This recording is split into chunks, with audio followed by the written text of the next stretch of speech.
네 가지 증언, 네 가지 증언이라는 제목으로 오늘 본문 말씀 가지고 말씀 나누겠습니다. 우리가 보는 본문 5장은 계속해서 예수님이 자신을 변호하는 말씀이 나오고 있습니다. 이 본문의 배경, 5장 초반을 보시면 베데스다 연못에 38년 된 병자를 고치셨습니다. 근데 그 고치신 날이 안식일인 것이죠. 이것을 유대인들이 문제를 삼게 되고, 유대인들은 아무 일도 하지 말라는 안식일에 어떻게 예수님 자신이 그런 일을 할 수가 있는지, 그 궁극적으로 예수님 자신이 누구이신지를 알려주고 변호하는 내용이 어제 본문부터 쭉 이어지고 있습니다. 구체 문맥 보시면 우리 앞에 16절 보십시오. 5장 16절 보시면 유대인들은 안식일에 이런 일을 한다고 예수님을 박해합니다. 17절에 예수님이 답변하시죠. 내 아버지께서 이제까지 일하시니 나도 일한다, 이렇게 하십니다. 하나님께서 안식일에도 일하고 있으니까 예수님 자신도 일하신다고 하시는데, 더 중요한 것은 그 일에 하시는 근거는 하나님을 내 아버지라고 부르시는 거죠. 성부 하나님이 내 아버지이신 분이시다. 그러니까 예수님은 하나님의 아들이신 분으로, 하나님과 동등하신 분으로 자기를 소개하면서 내가 안식일에도 하나님의 기뻐하는 일을 한다, 이렇게 하시는 거죠. 그런데 이 말씀들은 유대인들의 반응이 18절에 있는데 예수님을 죽이려고 합니다. 상상해 보십시오. 그들의 모습이 더욱더 분노감에 부들부들 떨면서 금방으로 달려들어서 예수님을 죽이려고 하는 그 모습입니다. 자기들은 목숨처럼 안식일을 지키는데 예수님은 아무렇지도 않게 안식일을 범하는 거죠. 게다가 하나님을 자신의 친아버지라고, 내가 하나님과 동등한 존재로 말하는 데 있어서 엄청난 신성 모독감을 느끼는 것입니다. 이렇게 혈압이 오르는 유대인 면전에 예수님이 더 폭탄 발언을 하시고 있어요. 21절 보시면 나는 누구냐 할 때 21절에 죽은 자들 살리시는 분이다. 24절에는 영생, 생명 주는 분이다. 27절은 심판하시는 분이다. 이렇게 계속 자기를 소개하십니다. 이 내용들은 결국 무엇을 말씀하시는 거죠? 예수님은 하나님이시다, 이 말씀입니다. 이 말씀을 듣고 율법의 틀에 막힌 유대인의 사고방식은 도저히 믿을 수 없는 말씀들이에요. 그래서 예수님은 자신의 이 주장들이 사실임을 입증하기 위한 변론을 하시는 게 오늘 본문입니다. 31절 한번 읽을까요? 본문에 31절 시작. 내가 만일 나를 위하여 증언하면 내 증언은 참되지 아니하되. 이것은 당시에 유대인들이 잘잘못을 따질 때 법정에 가서 따지게 되죠. 그 재판의 상황을 끌어온 표현입니다. 당시 유대인은 이 표현을 하면 무슨 뜻인지 다 압니다. 그 재판이라는 것을 알게 되죠. 우리 시대에도 요즘 TV로 재판 상황이 많이 나오죠. 이제 재판장이 앞에 있고 원고와 피고가 있게 됩니다. 이제 형사 사건이면 이제 원고가 검사가 되는 것입니다. 그래서 원고 측에서 피고가 잘못했다라고 재판장에게 고소해서 재판이 열리게 되고, 피고는 자신이 결백한지 이제 증거하기 위해서 이제 여러 가지 변호들을 하게 되죠. 근데 피고가 자신의 입으로 나는 결백해요, 나는 참 정당합니다, 이렇게 말로만 하면은 증거로 채택이 됩니까? 안 되죠. 잘잘못을 따지는 그 재판 상황에 피고의 증언만으로는 그 자신의 정당성을 객관적으로 입증하기 힘듭니다. 최순실이 계속 그러죠. 나는 그렇게 하지 않았어, 나는 몰라요. 확실히 그런 증거가 있으니까 계속 따진단 말이에요. 피고의 말만으로 증거 삼으면 다 죄가 없는 것이죠.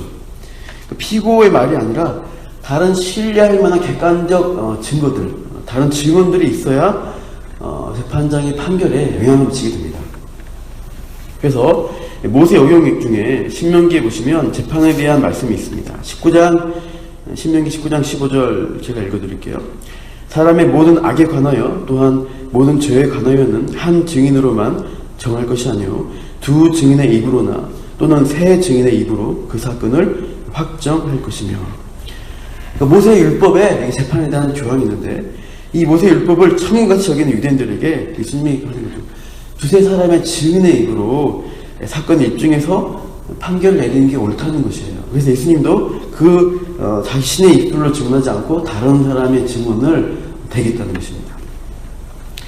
그래서 31절은 나를 위해 증언한 것은 니들이 인정 못하지 하면서 이제 32절 보십시오. 나를 위하여 증언한 이가 따로 있다 하면서 자신을 증거할 그 증인들을 이제 네 가지를 증언들을 소개하게 됩니다. 첫 번째, 세례 요한의 증언입니다. 33절 보시면 너희가 요한에게 사람을 보내매 요한이 진리에 대해 증언하였느니라 말씀하시죠. 이 내용은 앞에 요한복음 1장 19절을 찾아보십시오. 요한복음 1장 19절입니다.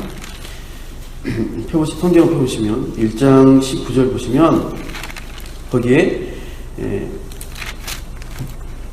유대인들이 예루살렘에서 어떻게 합니까? 제사장들, 권위 있는 사람들, 레위인들을 세례 요한에게 보냈습니다. 네가 누구냐라고 이렇게 했을 때 요한이 증언이 이러하다라고 이제 하고 있죠. 20절에서 나는 그리스도가 아니다라고 밝히 고백하고 그러면서 누굴 증언하냐? 내 뒤에 오시는 이에 대한 증언을 쭉 이렇게 이어가고 있습니다. 이 1장 본문을 잘 보시면 증언이란 단어가 여러 번 나오는 것을 알 수가 있어요. 1장 32절 보시면 거기에 요한이 또 증언하여, 그죠? 성령이 비둘기같이 하늘에서 임하시는 분에 대해서 증언하고 있습니다. 34절 보시면 그가 하나님의 아들이심을 증언하고 있습니다. 그러니까 세례 요한은 계속해서 예수님에 대해서 누구신지에 대해서 증언하는 고백을 1장부터 쭉 하고 있는 거예요.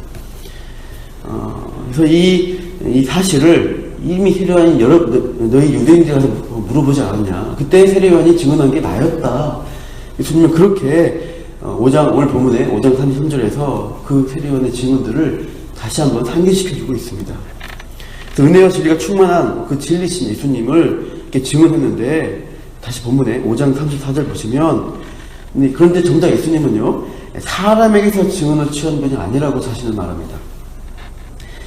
사람이 증명해서 증명되신 분이 아니시라는 거예요. 예수님은 요한복음 1장에도 처음에 시작하듯이 태초의 말씀이신 하나님이세요. 그러니까 창조주이신 하나님이시니까 사람의 말로 증명되는 분이 아닌 것이죠. 그러나 5장 상황에서 요한의 증언에 대해서 굳이 언급하신 이유가 뭐냐 할 때 34절 마지막 보시면 내가 이 말을 하는 것은 뭐예요? 너희로 구원을 받게 하려니라. 너희 영혼을 구원 얻기 위해서 내가 이 세례 요한, 너희가 잘 아는 세례 요한의 말을 내가 언급한다는 것입니다. 구약 말라기 선지자 이후에 300년, 400년의 침묵기가 있었습니다. 하나님 말씀이 없는 그 침묵기 가운데 하나님이 언제 우리에게 응답하시냐, 온갖 이민족의 지배를 받는 가운데서 그렇게 기다리고 있던 가운데 여자가 낳은 이 중 가장 큰 선지자 세례 요한이 나타나서 하나님 말씀을 이제 전하죠. 그러니까 사람이 이목을 끌고 그 선포된 메시지, 선지자의 메시지의 권위를 얻게 됩니다. 폭발적 인기를 누리는데 그런 세례 요한의 증언을 떠올려서 이들이 예수님 믿고 구원받기를 위해서 예수님이 배려하시면서 이제 이렇게 말씀을 하신 것입니다. 근데 이 요한은 35절 보시면 켜서 비추이는 등불이라고 소개합니다. 그러니까 즉 빛이 아니라 빛에 대해 증언하는 등불이라고 하십니다. 그 등불은 뭐예요? 기름이 있는 동안은 이제 불이 켜면 빛이 비추지만 기름이 닿으면 꺼지는 일시적 빛이라고 할 수 있습니다. 참 빛이신 분, 예수님을 나타내고 소개하는 역할을 세례 요한이 이제 일시적으로 사역적으로 앞에서 하고 이제 요한은 쇠하는 것이죠. 그 사역이. 그 등불의 빛이 있는 것을 그 빛에 거하는 것을 너희 유대인들도 한때 즐거워하지 않았느냐 35절로 나오죠. 그래서 그 세례 요한의 빛이 증언했던 등불이 증언했던 나 예수 그리스도 나를 예수님을 믿으면 좋겠다 하는 그 심정을 예수님이 지금 언급하고 있습니다. 그런데 이제 그렇게 해도 잘 믿지 못하겠다는 표정을 짓고 있는 거죠. 예수님이 두 번째 증거를 말씀하십니다. 36절 보시면 요한의 증거보다 더 큰 증거가 있다고 하십니다. 그게 뭐냐 할 때 아버지께서 내게 주사 이루게 하신 역사, 곧 내가 하는 그 역사가 나를 증언한다. 역사는 일입니다. 일들, 하신 사역들, 예수님이 행하시고 이루신 사역, 그 일들을 통해서 예수님이 누구이신지 증거가 된다 말씀이에요. 세례 요한이 그 다른 이제 누가복음 보시면 감옥에 갇히고 제자들을 보내서 당신이 오실 그이가 맞습니까? 그리스도가 맞습니까? 이렇게 질문해요. 그럴 때 예수님이 말로 그냥 내가 그리스도다 한 게 아니라 지금 그 제자들에게 지금 너희가 가서 지금 보고 들은 것을 그대로 말하라는 거예요. 알려라는 거예요. 그래서 맹인이 보고 못 걷는 사람이 일어나고 나비 환자가 깨끗함 받고 귀 먹는 사람 죽은 자가 살아나고 가난한 자에게 복음이 전파되는 이 사역을 보고 그리스도의 신을 믿으라라고 하는 부분이 나옵니다. 다시 하시는 사역 일들을 통해서 믿어야 한다는 것입니다. 어떤 사람의 진실성, 진정성은 말이 아니라 그 사람의 행동을 통해서 증명이 됩니다. 사진서에 보시면 거짓 사도들이 일어나서 사도 바울이 사도 맞냐? 사도권을 비방합니다. 그러니까 사도 바울은 말이 아니라 그 능력을 보라라고 이제 편지하죠. 바울은 그 자기가 섬긴 교회 성도들 어떻게 합니까? 눈물로 기도로 훈계하고 가르친 것들을 언급합니다. 그리고 그 복음을 위해서 순교의 자리로 자신의 인생을 드리는 그러한 바울의 그 모습을 우리가 보게 되죠. 우리가 말로만 내가 성도다, 직분자다 하는 것이 아니라 우리가 실제로 십자가를 지고 하는 삶의 열매를 통해서 성도의 정말 하나님의 제자의 진실성을 우리가 드러내게 되는 것입니다. 그렇게 우리가 삶으로 살아내는 우리 예배자 성도님 되시기를 축원합니다. 37절 보시면 세 번째 증인을 소개하는데 하나님 아버지가 그렇다 말씀하신다는 거죠. 아버지께서 신이 나를 위하여 증언하신다는 것입니다. 이 증언들은 이제 예수님이 세례받을 때 나타났죠. 물에서 올라오셨을 때 성령이 들기처럼 임하시면서 하늘에 소리가 났죠. 너는 내 사랑하는 아들이라 내 기뻐한 자라 라고 말씀하시게 됩니다. 비난산 꼭대기에서 구름 속에서도 이는 내 사랑하는 아들이니 너희는 그의 말을 들으라 하는 하늘의 아버지 성부 하나님의 음성이 있습니다. 문제는 뭐냐? 그 말씀이 어떻게 돼요? 너희 속에 있지 않다는 거죠. 38절 보시면 유대인들에게 말씀하십니다. 그 말씀이 너희 속에 거하지 아니하니 이는 그가 보내신 이를 믿지 아니함이라고 말씀하십니다. 말씀이 그 속에 없어요. 하나님의 음성을 받지 않습니다. 보내신 성부 하나님을 사실 믿지 않기 때문입니다. 이것은 나중에 그 이유가 나오게 됩니다. 이따 나누겠습니다. 네 번째 증언 예수님이 성경이라고 하십니다. 39절 읽어볼까요? 39절 시작. 너희가 성경에서 영생을 얻는 줄 생각하고 성경을 연구하거니와 이 성경이 곧 내게 대하여 증언하는 것이니라. 성경이 유대인들은 성경에서 영생을 얻겠다 생각하고 열심히 연구했습니다. 성경들을 살겠다고 했는데 너희들이 그렇게 좋아하는 연구하는 성경이 사실은 예수님에 대해서 증언하는 책이다 이렇게 설명하시죠.